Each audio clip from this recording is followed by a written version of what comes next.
What did I say in the last one? You wait 5 minutes, and next thing you know, the entire coaching stratosphere changes, right? This is Berman's Big Board, episode 2 of this morning. What did I tell you?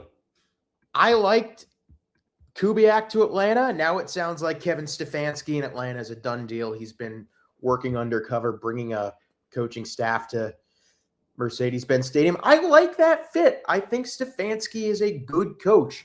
I think he's the right coach for Tennessee. I really, really, really like that move. Oh, not Tennessee, Atlanta. Seriously. I think he would have been a good coach in Tennessee, but Atlanta is a more win now situation. He's coming from a place that is just an organizational mess in Cleveland. I'm excited to see what he's going to assemble, but it also means that if you're the Giants, your backup plan, if Harbaugh falls through, which it doesn't sound like it will, but I'm convinced deep down that the Giants are cursed. So,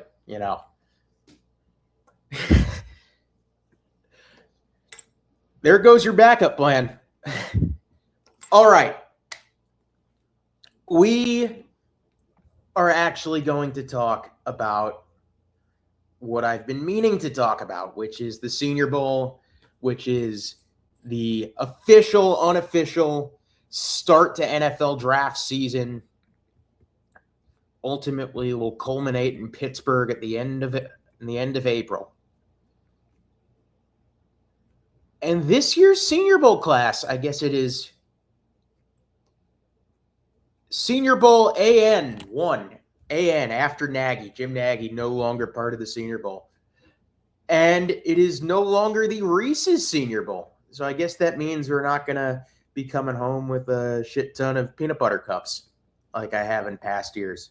It's a bummer. It really is a bummer. Oh, I mean, it's good. It's good for my teeth. I'll tell you that much. I don't need more sugar. This is about as exciting of a Senior Bowl bunch as we've had in years. Now, granted, last year there were players that we thought were going to be there that went for warm-ups and then ultimately backed out, or in Armand Membu's case, got sick and didn't end up practicing. So the names you see are not necessarily the names that you'll ultimately wind up getting. So without further ado, I'm trying to figure out the best way to go about this, because you have the best of the best of the best coming to Mobile, and I want to figure out a way to really narrow down the guys that I think are going to be the best in this class. So how do I do that? So I think the way to do this correctly is to start with who the best Senior Bowl risers have been in the past. And we can go from last year onward. And just to know, the game itself really doesn't mean all that much. The practices mean everything. The game just exists. Last year, the best player of the entire week was Gray Zabel, the offensive guard from North Dakota State, and almost certainly is going to be all rookie team, might even be a Pro Bowler this year. He ended up being a top 20 pick by the Seahawks and has been one of, if not the best rookie offensive linemen in the National Football League. But for a guy from a small school, and granted, NDSU is a powerhouse at their level of competition, it was really a surprise to see just how polished he was. And given his size, he moved like you wouldn't believe. I mean, for a dude that's 6'6", 316, like, oh my God. Zabel was one of the biggest risers at the Senior Bowl last year. Darius Alexander,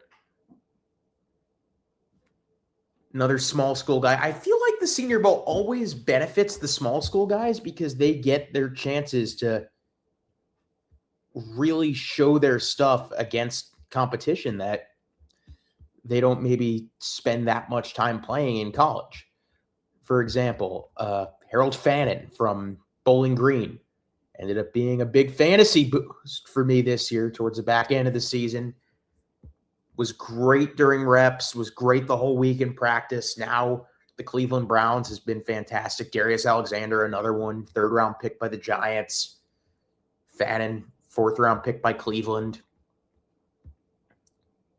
But it always benefits the small school guys the most. That's where they get exposure. Look at a guy like, oh my gosh, how am I blanking on his name right now? This is ridiculous, Zach. Don't do this, Zach. Oh my God. Look at a guy, oh my. Quinyon Mitchell. I'm in Philly. I should know his name. Quinyon Mitchell in the 2024 Senior Bowl was pulled by his agents after like a day of reps because they knew that he was good enough to really be that guy.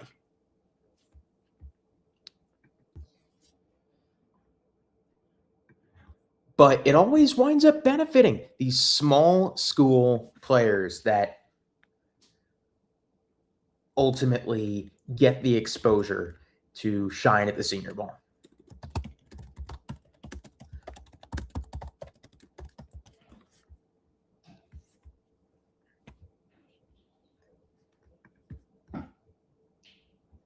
And that's not to say that there aren't big school guys that are coming to the Senior Bowl. There are plenty of power forwards, plenty of guys that are going to come in that are going to completely raise their draft stocks, and it's going to be amazing for them. They've gotten the Senior Bowl has gotten better and better talent-wise over the last few years. I know there's the Shrine Bowl, the Hula Bowl, so on and so forth.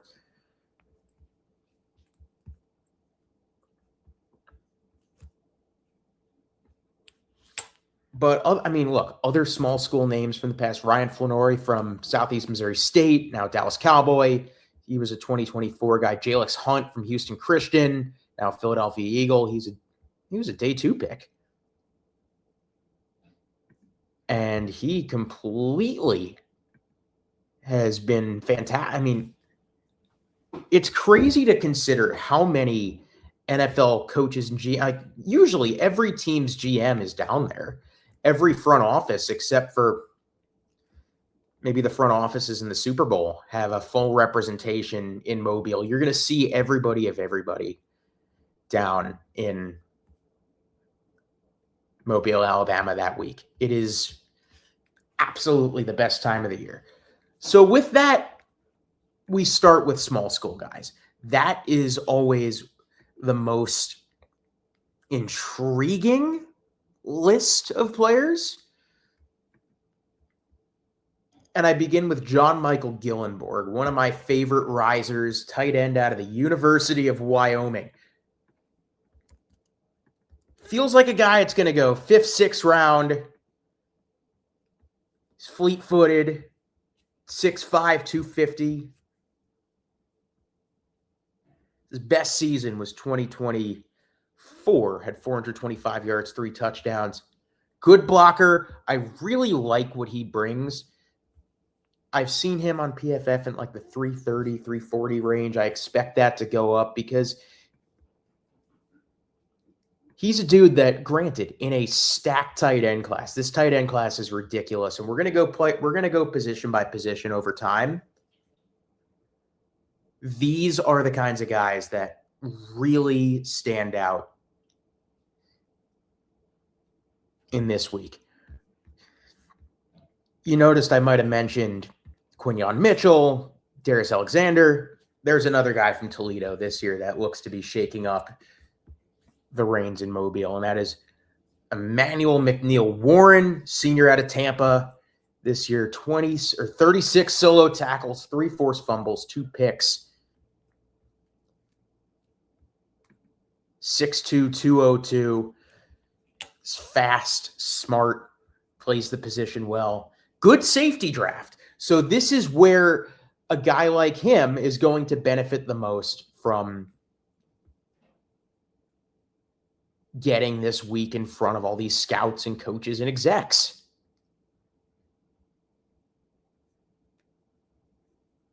But the small schools are being represented in a pretty significant manner this year. Let's go down the list.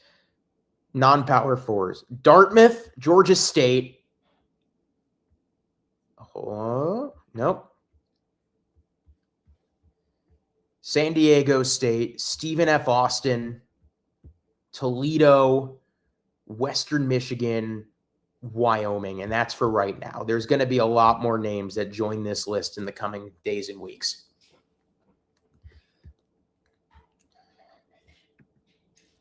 But to start, I want to just get the quarterbacks out of the way, because this quarterback class here at the Senior Bowl this year in particular, I don't see a lot of NFL talent here. It's not like last year where you had 2 top 30-something picks in Jackson Dart and Tyler Shuck. There is not a Jackson Dart or Tyler Shuck in this year's group. There just isn't. You have Cole Payton out of NDSU, Luke Altmaier out of Illinois, Sawyer Robertson out of Baylor, Taylon Green out of Arkansas, and then I guess the biggest name of this group, and I don't see an NFL future for him, but it's Diego Pavia out of Vanderbilt, Heisman finalist. Let's start with Pavia, because if you follow college football, you know the name. Graduate transfer out of Baylor, formerly of New Mexico State, 6', 180, mobile, smart, had a transformative season. The whole program had a transformative season down in Nashville. It's a Heisman finalist. Vanderbilt, their best season in forever. But I don't see an NFL future for him. I don't. He's not tall enough. I don't think he's necessarily big enough. NFL Draft Buzz has him compared to Jaron Hall and Matt Corral, 2 guys that did not necessarily make it in the next level. And just the height and weight, I don't see. Like, I'm not saying he can't become someone, but I don't see him becoming someone. And it sucks because he can make any throw. Guys as mentally tough as they come. Smart. He's a great leader. But I don't see him being anything. And it stinks. I think it's frustrating. I really do think it's frustrating because that's the best player that you're going to have at the Senior Bowl at the quarterback position. NFL Draft Buzz has him as his number 7. The guy that intrigues me the most is Taylon Green out of Arkansas. He's got the size. He's 6'6", 224. He's fast. He's raw. The decision-making is very suspect.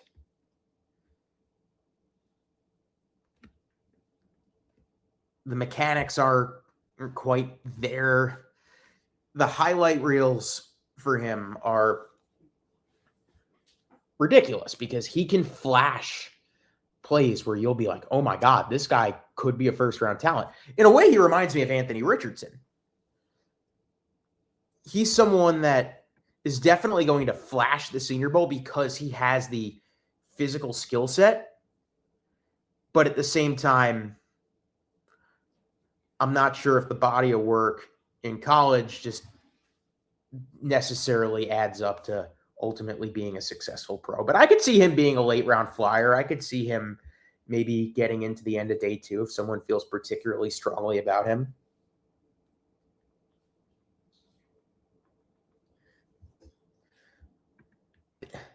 But I think in terms of who he is as a player, that's the most intriguing player of the bunch at the quarterback position for me. Sawyer Robertson has the height and measurables, but he screams career backup. Turns the ball over too many times. And I see around 5, round 6 grade on him. But the floor for Robertson suggests career backup. I think Luke Altmaier is a little bit below him there. Floor of like a Cooper Rush type. It's a weak quarterback class outside of one guy in Fernando Mendoza. Now, we don't know for sure if Ty Simpson is going to declare. One of the more fascinating players in this class. I'm not super high on him because the back half of his season was just not good. But when he's flashing, he's certainly flashing. The biggest names at the quarterback position this year for the Senior Bowl, and there's a reason I'm getting out in front of this early, we don't even know for sure if they're going to be there. They haven't been announced yet. You have to think there's a scenario where Simpson declares. You have to think there's a scenario where Chambliss declares. You have to think there's a scenario where maybe Drew Aller goes. Oh, yeah, wait, I take that back. Aller's hurt. Excuse me. Miller Moss isn't going to be anything. John Mateer's going back to school. I don't see Carson Beck, if he declares it's going to be late in the game because he's playing the national championship. Nussmeier, I'm surprised he's not going. He could definitely boost his stock.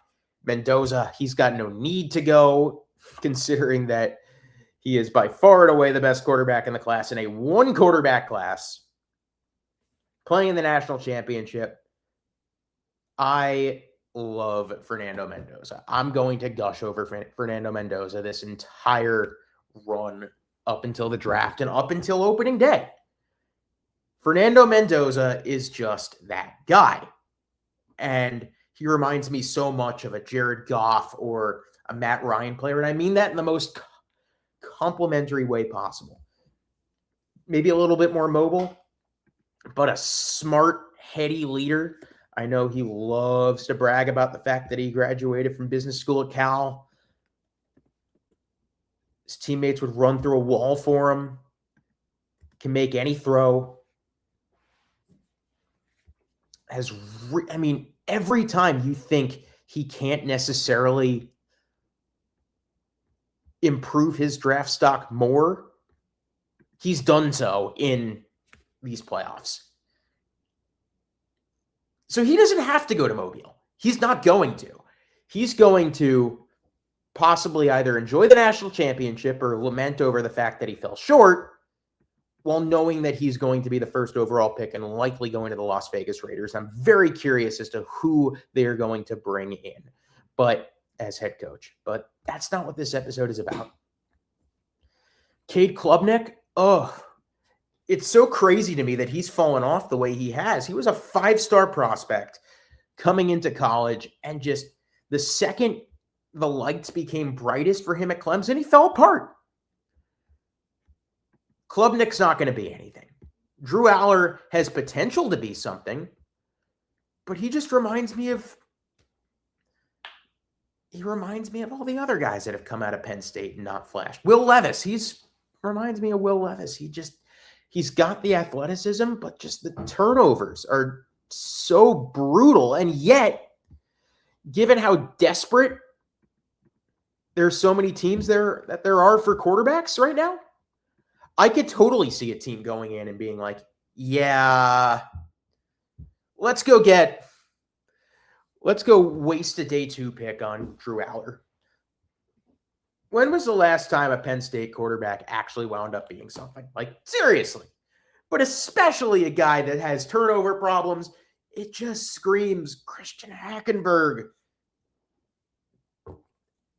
Aller is not it. I don't think I really need to explain why. The guy that intrigues me the most is Trinidad Chambliss. And I will go on record to say that, you ready? I would pick him as high as the second round. I really would. I like Trinidad Chambliss a lot.